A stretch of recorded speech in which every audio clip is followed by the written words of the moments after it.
투스피드 스터디 시작하겠습니다. 오늘도 지난 시간에 이어서 재개발 분양권 있냐 없냐를 따질 때 물건을 나누어 가면서 좀 보고 있어요. 그중에서 오늘은 주택 부분을 다루고 있는데 그중에서 무허가 주택, 그중에서 국공유지를 점유하고 있는 경우를 보도록 할게요. 내용이 좀 많았죠. 국공유지를 점유하고 있다고 하면 그 점유의 개념과 권리 범위를 먼저 정해야 되거든요. 근데 보통 이거를 현장에서는 뚜껑이라고 부르고 있어요. 이 뚜껑의 개념. 남의 땅을 점유한 것 중에서 그 남의 땅이 개인이 아니고 국가, 지자체 일대에 그렇게 위에 있는 건물에 내 권리 범위가 어떻게 인정이 되는지를 보도록 할 거예요. 우선 그보다 앞서 한번 짚고 갈게요. 우리가 어떤 공부를 하고 있냐면 재개발 지역에 물건이 있다면 그 물건을 가지고 아파트를 받을 수 있다 없다를 따질 때 물건에 생성된 거를 인정해 줄 거냐 말 거냐를 가지고 거의 한 달 동안 공부를 했죠.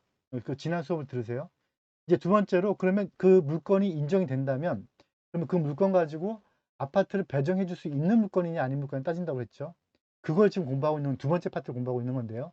이 두 번째 파트를 공부할 때 주택이냐 또 땅이 몇 평이냐 평가 금액이 얼마냐를 따질 건데 우리는 지금 그중에서 주택 부분을 공부하고 있는 거예요. 이 주택 부분을 공부할 때 또 많이 나눠져요.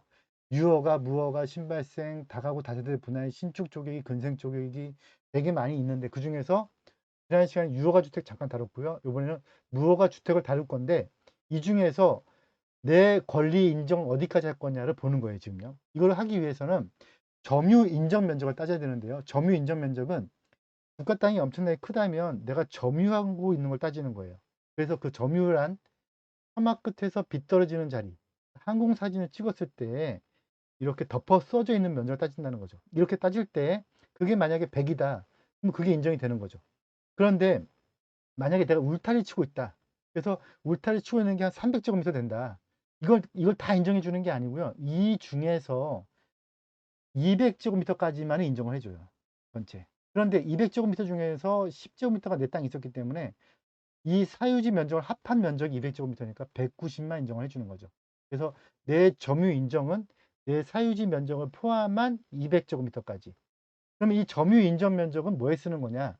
이제 내일 다시 공부하게 될 불합대금을 내야 되는 거 점용료부터 시작해서 내가 아파트를 배정받을 때에 내 권리를 얼마를 인정해 줄 건지 이런 것들에 대한 기준점이 된다는 거죠.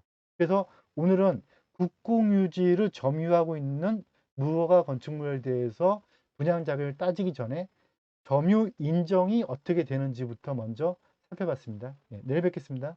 수고하셨습니다.